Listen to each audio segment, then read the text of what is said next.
જય શ્રી કૃષ્ણ મિત્રો, મધુસ કિચનમાં તમારું સ્વાગત છે।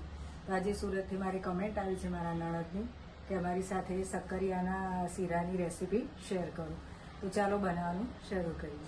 તો ચાલો આપણે શક્કરિયાનો શીરો બનાવવાનું શરૂ કરીએ। તો મેં અત્યારે 200 થી 300 ગ્રામ શક્કરિયા લીધા છે, તેને 2 થી 3 પાણી ધોઈ નાખ્યા છે અને આ પ્લેટ લીધી છે, એની અંદર ઉપર આપણે ઘી લગાવી દઈશું।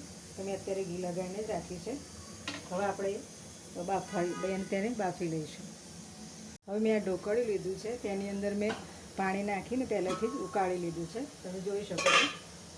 હવે આપણે આ પહેલાં પ્લેટ મૂકી દઈશું, જે જારીવાળી આવે છે એ, અને નીચે મેં પાણી 1.5 થી 2 ગ્લાસ પાણી નાખી દીધું છે। હવે આપણે આ રીતે એને મૂકી દઈશું શક્કરિયાને। આપણે ઘી એટલે લગાવવાનું છે કે આપણા શક્કરિયા નીચે ચોંટી ના જાય। હવે આપણે આને 10 થી 15 મિનિટ માટે એને બાફી લઈશું હાઈ ગેસ પર। હવે આપણે ચેક કરી લઈએ બફાયા છે। મેં ગેસ બંધ કરી દીધો છે। આ રીતે તમારે ચક્કાથી ચેક કરવાનું છે બફાયા કે નહીં। સરસ હવે બફાઈ ગયા છે, તમે જોઈ શકો છો। હવે આપણે એને ડીશમાં કાઢી લઈશું। હવે આપણા શક્કરિયા બફાઈ ગયા છે। હવે આપણે ઠંડા કરી એની સ્કીન કાઢી લઈશું। હવે આપણે બદામ કાજુને ઘીમાં થોડા સાંતળી લઈશું। ઘીમાં સાંતળવાથી બદામ કાજુની ફ્લેવર ખૂબ સરસ આવે છે। તમે એમને એમ પણ લઈ શકો છો, પણ હું આ રીતે જ કરું છું। ઘીમાં થોડા સાંતળી દઈશું અને હવે થોડા આપણે સાંતળી દઈશું, એની ફ્લેવર ખૂબ સરસ આવશે। હવે આપણે બદામ કાજુ જેમાં સાંતળ્યા છે એ જ કઢાઈમાં આપણે હવે થોડું વધારે ઘી એડ કરીશું, સેજ 1 ટેબલ સ્પૂન જેટલું। આની અંદર ઘી છે એટલે હું વધારે એડ નથી કરતી।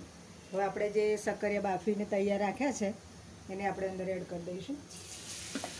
આ બાફેલા છે શક્કરિયા, એટલે આપણે આને વધારે શેકવાના નથી, બહુ થવા નથી દેવાના। હવે આપણે એને થોડું ઘીમાં સાંતળી લઈશું શક્કરિયાને। હવે આપણા શક્કરિયા ઘીમાં સરસ શેકાઈ ગયા છે। હવે આપણે એની અંદર દૂધ એડ કરીશું। અત્યારે મેં હાફ બાઉલ જેટલું દૂધ લીધું છે, કારણ કે મારા શક્કરિયા ઓછા છે, 200-300 ગ્રામ જેટલા છે, એટલે જો તમારી જોડે વધારે શક્કરિયા હોય તમારે તો વધારે દૂધ એડ કરવાનું છે। હવે આપણે આ દૂધને ઓગળવા દેવાનું છે, જ્યાં સુધી દૂધ આપણું બળી ના જાય ત્યાં સુધી આપણે એને કન્ટિન્યુ હલાવતા રહીશું। હવે આપણે દૂધ બધું બળી ગયું છે। હવે આપણે એની અંદર ખાંડ એડ કરીશું। મેં અત્યારે બહુ ખાંડ નથી લીધી, હાફ બાઉલ જેટલી લીધી છે। હાફ બાઉલમાં પણ ઓછી છે, કારણ કે શક્કરિયા ખુદ એની સ્વીટ જ વધારે હોય છે, એટલે આપણે વધારે ખાંડ એડ નથી કરવાની। હવે આપણે આ ખાંડનું પાણી બળી જાય ત્યાં સુધી આપણે એને મિક્સ કરીશું। શક્કરિયા ખુદ એટલા ગળા હોય છે એટલે આપણે બહુ ખાંડ અંદર એડ કરવાની જરૂર નથી હોતી। અત્યારે મહાશિવરાત્રિ નજીક આવી રહી છે મિત્રો, એટલે આપણે આ મહાશિવરાત્રિ સ્પેશિયલ શીરો બનાવીએ છીએ। શક્કરિયાનો શીરો બને છે, ખીર બને છે, તેની ટિક્કી પણ બને છે, ચાટ બને છે, ઘણું બધું બને છે। તો આપણે એને સરખી મિક્સ કરી લઈશું। હવે આપણી બધી જ ખાંડ અંદર એબ્ઝોર્બ થઈ ગઈ છે। હવે આપણે એની અંદર ઇલાયચી પાવડર એડ કરીશું। આ શીરો બહુ સરસ લાગે છે શક્કરિયાનો, કારણ કે આપણે બહુ ઓછા પાણીમાં એને બાફ્યો છે, અને તમે શેકીને પણ આનો શીરો બનાવી શકો છો શક્કરિયાનો, બહુ સરસ લાગે છે। હું પણ આ રીતે જ બનાવું છું, બાફીને। હવે એની અંદર આપણે બદામ કાજુ એડ કરી દઈશું, જે આપણે પહેલેથી તળીને રાખ્યા છે। મિત્રો અત્યારે હું આ વિડીયો શૂટ એકલી કરી રહી છું, કારણ કે મારા હસબન્ડ ઘરે છે નહીં, એટલે હું એકલી વિડીયો શૂટ કરી રહી છું। જો વિડીયોમાં કોઈ ભૂલ થઈ જાય તો માફ કરી દેજો, કારણ કે મારા ઘરે કોઈ છે નહીં, એટલે મારા હસબન્ડ બહાર ગયા છે।